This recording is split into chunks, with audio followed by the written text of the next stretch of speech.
Untuk membahasnya telah hadir di studio peneliti dari Lingkaran Survei Indonesia, Fitri Hari. Dan sebelum ke narasumber, kita simak grafik berikut ini. Ini hasil survei dari Lingkaran Survei Indonesia. Ini kesimpulannya ya, pemerintah lumpuh di tahun 2014. Ini untuk masyarakat menengah bawah. Oke, ada yang khawatir, tidak khawatir, dan tidak tahu. Komposisinya 60% lebih, 31 dan 7%. Sementara untuk masyarakat ekonomi menengah, yang khawatir 30% lebih, tidak khawatir lebih tinggi 46, dan tidak tahu 23. Ya, Mbak Fitri, ini kalau kita melihat dari hasil survei ini, datanya sudah betul ya, dari Lingkaran Survei Indonesia, angkanya sudah tepat ya. Nah, apa yang bisa Anda baca dari hasil survei ini sebetulnya? Jadi menjelang tahun pemilu di tahun depan ada dua event, Pileg dan Pilpres. Kita mencoba mengukur dan menganalisa serta menemukan temuan survei kita menunjukkan bahwa ada kekhawatiran menghadapi pemilu yang akan datang. Sebenarnya angka 60,88% itu merata di segmen menengah dan menengah ke bawah dan menengah ke atas. Artinya secara keseluruhan itu 60,88% khawatir bahwa pemerintah akan lumpuh di tahun 2014. Di tahun 2014. Kekhawatiran tersebut merata di berbagai segmen. Namun mayoritas masyarakat yang khawatir itu kalau kita distribusikan, kita bedah, itu lebih banyak di segmen menengah ke bawah, berpendidikan SLTA ke bawah, serta tinggal di desa. Serta tinggal di desa. Artinya untuk masyarakat kota dan berpendidikan tinggi sebetulnya punya pendapat yang berbeda. Kekhawatirannya tidak terlalu besar dibandingkan dengan kekhawatiran masyarakat yang ada di desa. Apa yang membuat mereka khawatir sebetulnya, Mbak Fitri? Banyak faktor. Yang pertama dari lingkungan, akses media, serta tingkat pendidikan ya, bisa dibilang seperti itu. Pertama dari akses lingkungan, masyarakat yang tinggal di desa itu akses medianya juga berpengaruh tentunya.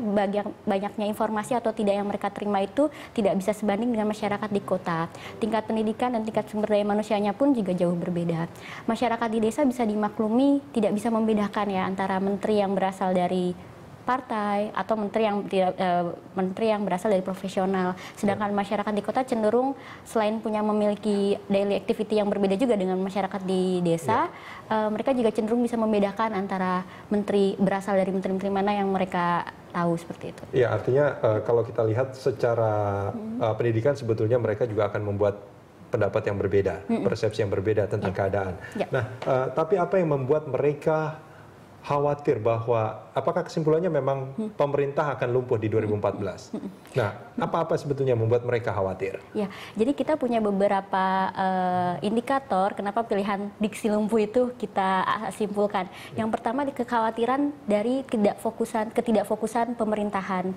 Mayoritas 60,88% masyarakat berkeyakinan mempersepsikan bahwa 2014 yang akan datang pemerintah tidak akan bisa fokus menghadapi fokus melayani kepentingan publik secara luas karena menghadapi dua event politik besar. Yang kedua dari segi ketidakfokusan menteri-menterinya. Menteri-menterinya itu bisa dibilang kita kan pemerintahan koalisi ya, yang masih terdiri dari banyak partai-partai yang sebetulnya pemerintah posisi yang terdiri dari partai-partai yang ketika nanti pemilu mereka juga akan memperjuangkan partai masing-masing. Artinya di situ ada perbedaan kepentingan. Kemudian yang kedua ada kasus Senturi yang kita temukan di sini. Kekhawatirannya juga masyarakat mempersepsikan kasus Senturi juga akan mempengaruhi ketidakfokusan pemerintahan di tahun 2014 yang akan datang. Karena kasus Senturi ini menyentuh beberapa pejabat negara, begitu maksudnya? Betul sekali. Beberapa faktor diantaranya kasus Senturi seperti kita ketahui ya, dari pasca pemilu 2009 sampai pra 2014 yang akan datang, itu belum selesai. Masyarakat mempersepsikan bahwa dimintanya wakil presiden keterangan wakil presiden oleh KPK, tim UAS DPR, mereka mempersepsikan bahwa itu mempengaruhi ketidakfokusan pemerintahan, apalagi terkait dengan wakil presiden ya. Ya, sebetulnya ini menjadi pertanyaan juga Mbak Fitri. Kalau indikatornya adalah tidak fokusnya pemerintah karena menjelang pemilu, terus juga menteri-menteri berasal dari beberapa partai dan kasus Senturi juga menyentuh beberapa pejabat negara, ini kan sebetulnya informasi-informasi yang disediakan oleh media. Ya. Nah, bukankah ini menjadi pertanyaan sebetulnya ketika Anda mengatakan bahwa di masyarakat menengah bawah ada kurang akses media? Bukankah ini sebetulnya informasi yang diperoleh dari media. Ya, masyarakat di kelas menengah ke bawah itu tidak bisa membedakan antara mana yang pejabat yang terlibat korupsi atau tidak itu menyangkut partai atau tidak, pejabat yang berasal dari partai atau profesional itu terjangkit juga dengan beberapa kepentingan. Mereka tidak bisa membedakan. Yang mereka tahu adalah beberapa pejabat terkait korupsi, juga beberapa pejabat juga mementingkan kepentingan partai. Di 2014 yang akan datang, kalau media di sini memaparkan dengan klarifikasi yang jelas, itu pasti akan memberikan informasi yang lengkap ya, dan terutama itu diakses oleh masyarakat kelas menengah ke atas. Sedangkan masyarakat menengah ke bawah itu bisa dibilang tidak bisa membedakan informasinya mana. Baik. Ya, dialog kita lanjutkan kembali, Mbak Fitri. Ini tadi ada mengatakan bahwa ada beberapa indikator sebetulnya, ada tidak fokusnya pemerintah karena menghadapi pemilu, kemudian ada menteri-menteri yang berasal dari partai politik, dan kasus Senturi. Ada 3 indikator sebetulnya yang menentukan kekhawatiran dari masyarakat, yang akhirnya menyimpulkan bahwa pemerintah akan lumpuh di 2014. Ini kan sebetulnya indikator-indikator yang sangat makro ya, artinya tidak terlalu menyentuh ke kehidupan masyarakat, apalagi kelas bawah. Ini tidak bicara sama sekali soal gimana sih, apakah akan ada lagi BLT, gimana sih masalah penghematan energi segala macam, ini tidak dibahas di situ ya. Apakah memang ada indikator lain selain ini? Ya, jadi temuan kami memperlihatkan bahwa kekhawatiran ini ada berbagai penyebabnya. Memang benar masyarakat bawah itu concern kepada basic need ya. Mereka tidak memperhatikan bisa dibilang konstelasi politik secara nasional. Mereka hanya memikirkan kebutuhan pokok mereka sendiri. Dari yang kami temukan, kekhawatiran ini dipengaruhi oleh 3 faktor. Yang pertama dari efek buruk dari koalisi pemerintahan. Jadi efek buruk dari koalisi pemerintahan ini, koalisi pemerintahan kita kan dibentuk partai posisi dari berbagai menteri yang ditunjuk oleh presiden diperoleh berasal dari partai-partai. Menjelang pemilu inilah loyalitas serta overlapping kepentingan itu diuji. Para menteri yang berasal dari partai politik maupun ketua partai politik yang ada di menteri, mereka bisa dibilang akan terpecah konsentrasinya, baik mengurusi public interest-nya atau mengurusi kepentingan partainya. Itu dinyatakan oleh mereka?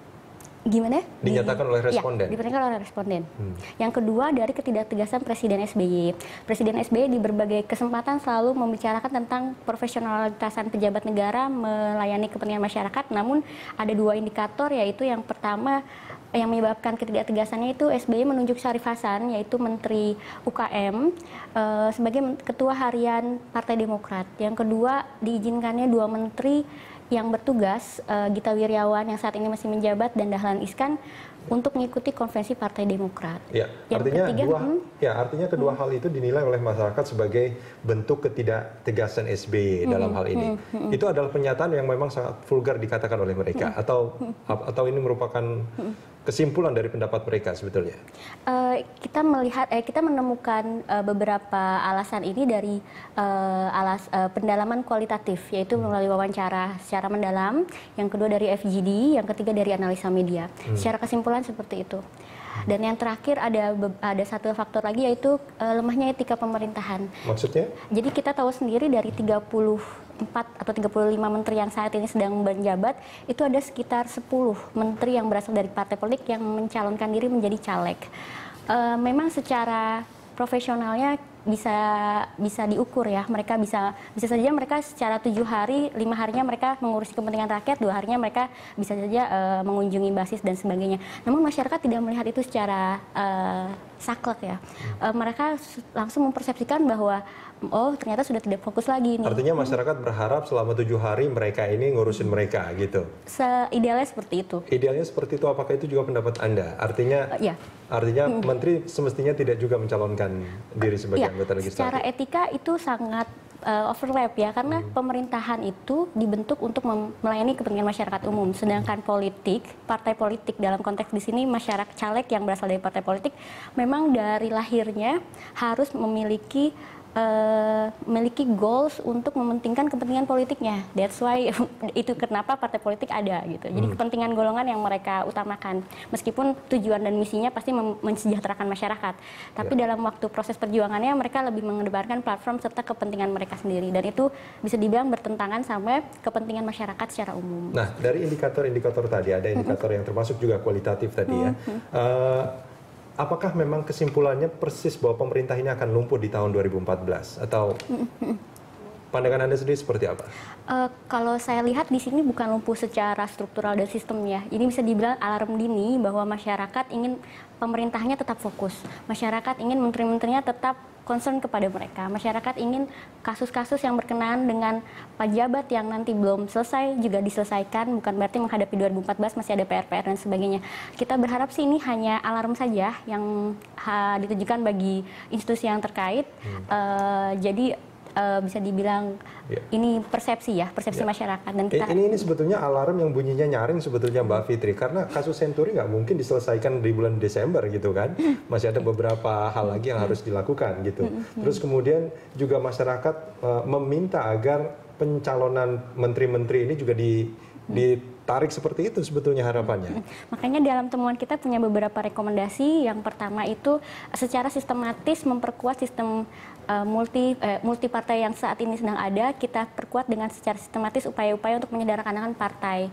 Partai yang sederhana itu tidak bisa cenderung untuk bisa memisahkan antara partai-partai posisi dan oposisi, sehingga posisinya jelas dan mereka ketika menghadapi pemilu juga memiliki posisi-posisi yang bisa dibilang tujuannya jelas berbeda seperti itu. Yang kedua, kita mengharapkan Presiden SBY lebih tegas untuk bisa menindak menteri-menteri yang saat ini aktif berpolitik seperti itu. Yang ketiga, memperkuat etika pemerintahan ya. Partai-partai menteri-menteri yang saat ini sedang menjabat kalau bisa secara etis untuk bisa mengundurkan diri untuk menghadapi caleg ataupun tidak mencalonkan diri sebagai caleg seperti itu. Paling enggak untuk pemilu tahun ini ya. Pemilu tahun ini. Oke, itu dari segi pemerintah. Tapi kan sebetulnya kita ada pengawasnya kan, ada DPR di sini sebetulnya yang bagaimana mengawasi pemerintah. Apakah ini juga dianggap akan lumpuh di 2014? Kalau sejujurnya kami tidak meneliti secara khusus mengenai lembaga legislatif ya. Pemerintahan secara luas kan menyangkut legislatif, eksekutif dan eksekutif dan yudikatif. Tapi di sini kita concern kepada eksekutor yang menyangkut memang kepentingan rakyat yang memproduksi yang melaksanakan kebijakan negara. Kalau misalnya kita survei mungkin angkanya lebih khawatir lagi. Namun kan memang pada dasarnya kalau lembaga legislatif itu kan memang ada kunjungan yang memang rutin ya, reses dan sebagainya. Jadi mungkin masyarakat bisa dibilang bisa mengasumsikan bahwa itu memang bagian dari rutinitas si anggota dewan tersebut. Tapi karena di sini menyangkut oleh partai-partai serta menteri-menteri serta presiden dan wakil presidennya, kita harap mereka tetap fokus menjalankan tugas yang semestinya sebagai eksekutor. Ya, artinya soal apakah proses atau fungsi pengawasan yang akan dilakukan DPR ini akan berjalan atau tidak disurvei ya? Membutuhkan penelitian lebih lanjut lagi. Baik, Mbak Fitri, terima kasih banyak sudah bersama kami di Prime Time. Ya, dan kini kami mencoba untuk menghubungi kembali staf khusus Presiden bidang ekonomi, Firmansyah. Mas Firmansyah.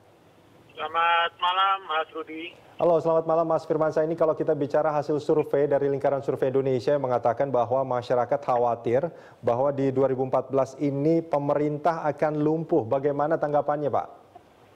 Iya, pertama itu juga menjadi perhatian kita bersama dan Presiden juga sudah menyampaikan di sejumlah kesempatan bahwa pemerintahan akan berjalan sebagaimana mestinya.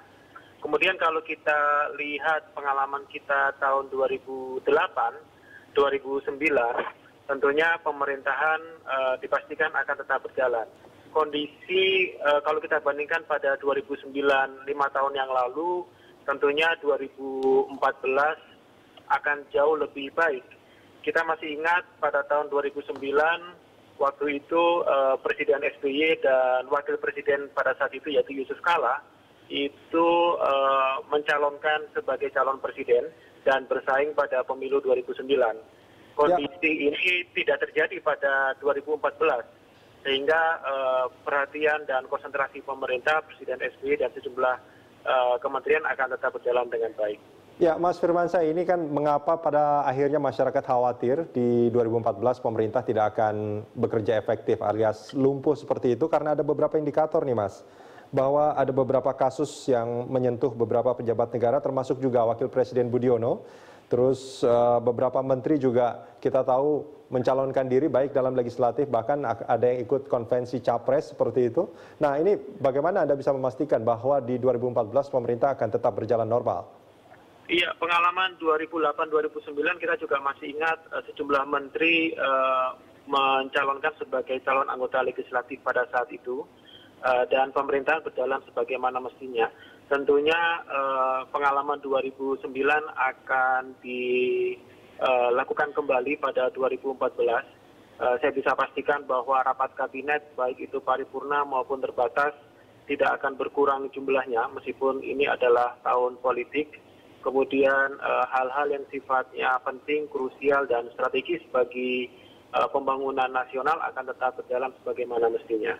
Terkait dengan yang tadi Mas Rudi sampaikan, Wakil Presiden Budiono, tentunya mekanismenya sudah berjalan sebagaimana mestinya dan rapat paripurna di DPR itu juga sudah menyerahkan semuanya pada mekanisme hukum dan bukan mekanisme politik.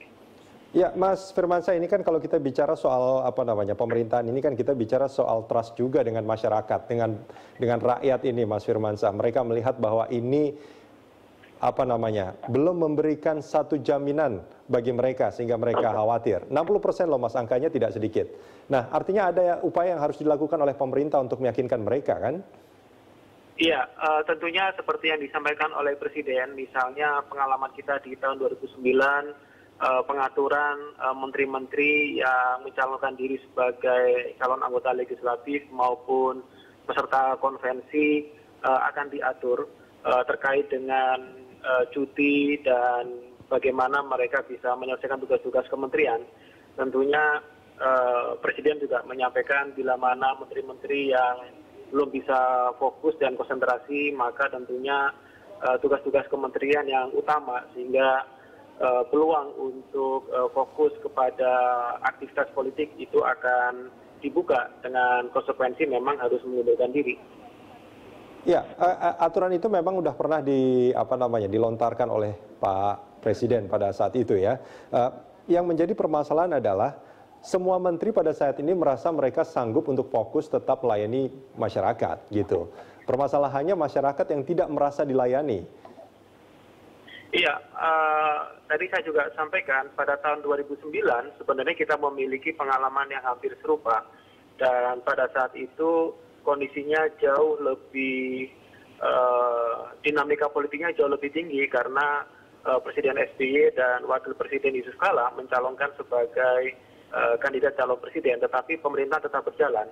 Artinya kita juga bisa melihat bahwa kedewasaan dan kematangan para pejabat di tingkat kementerian, kemudian konsentrasi wakil presiden dan presiden, baik di tahun politik tahun depan tidak akan berkurang. Oke, baik Mas Firmansyah, terima kasih banyak sudah bersama kami di Prime Time Talk.